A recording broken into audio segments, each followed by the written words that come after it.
All right. Hey, Youth Go families. By now you should have all gotten our postcard with all of our Discord, Snapchat, Facebook, and YouTube information so we can stay in contact with you. Also, another way to chat with us is through any of our emails. You can find them at our website, www.youthgo.org, or it's just literally the first name of whatever staff member you want to write to at youthgo.org. And with today being Tuesday, I am offering art-related things.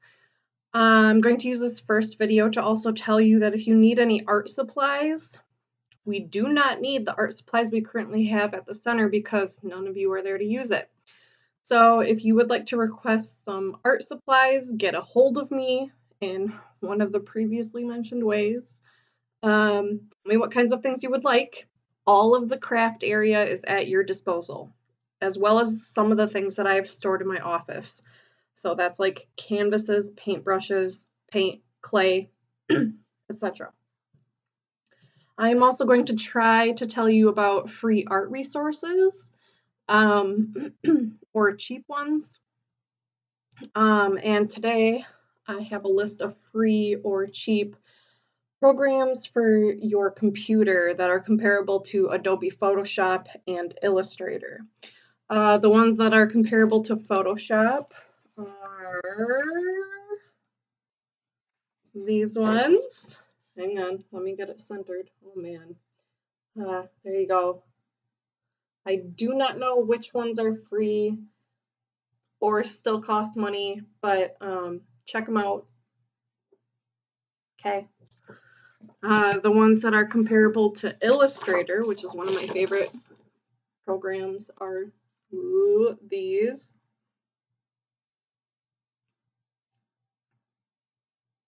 Okay.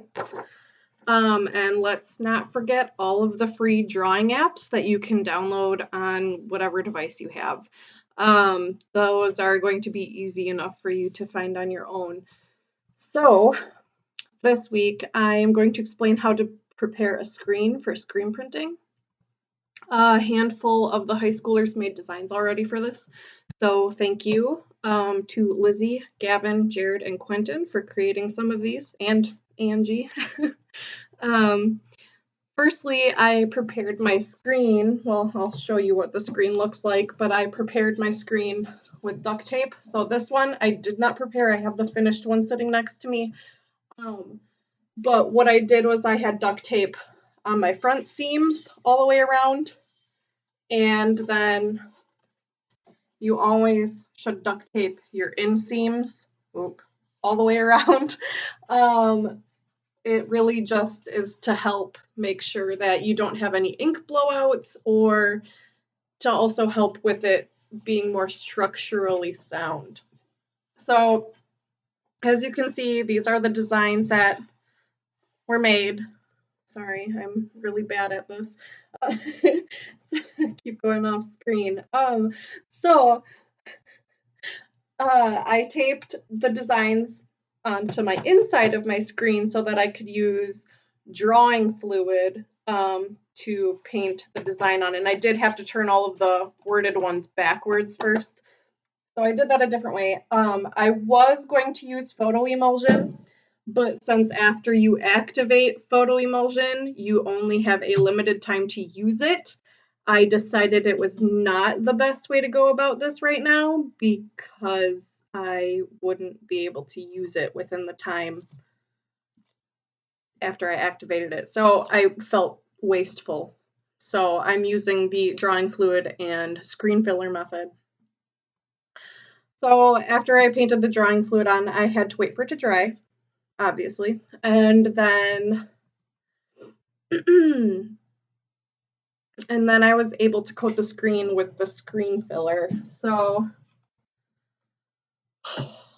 I don't know where my squeegee went. But I normally, when I've coated screens before, I've used a scoop coater, which is a trough that you dump your screen filler or photo emulsion into, and you press it against your screen and you tip it so that the liquid touches it, and you swipe upward, and it just fills in your entire screen with whatever you're using.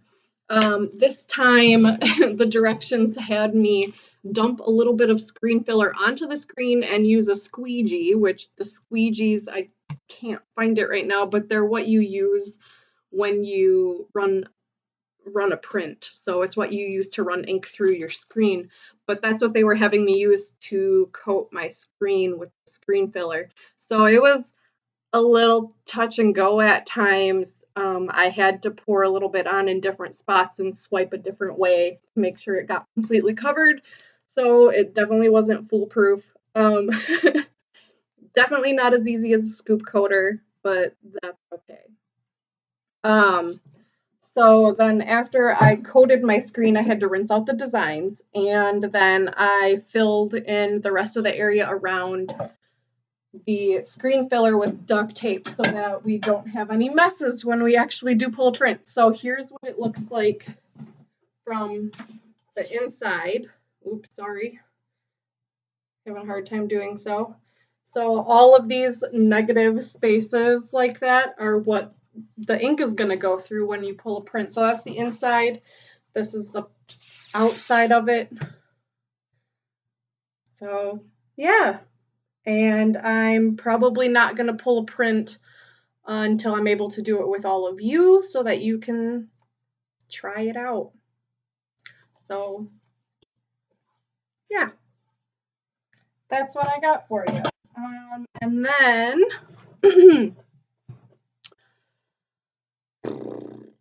as for something you can do at home today, I am following the 52-week art challenge right here.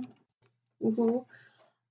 So if you're interested in looking up that art challenge, go ahead and do it. But my challenge to you is to create a digital drawing using whatever digital tool you would like.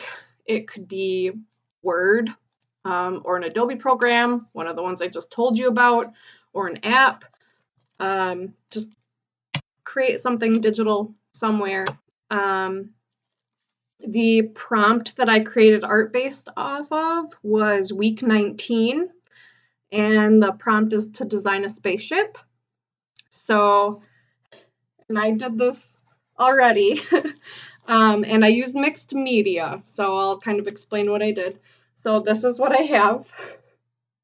It's kind of hard to see because I'm sitting right in front of a window and it's very bright, so I'll zoom in a little bit.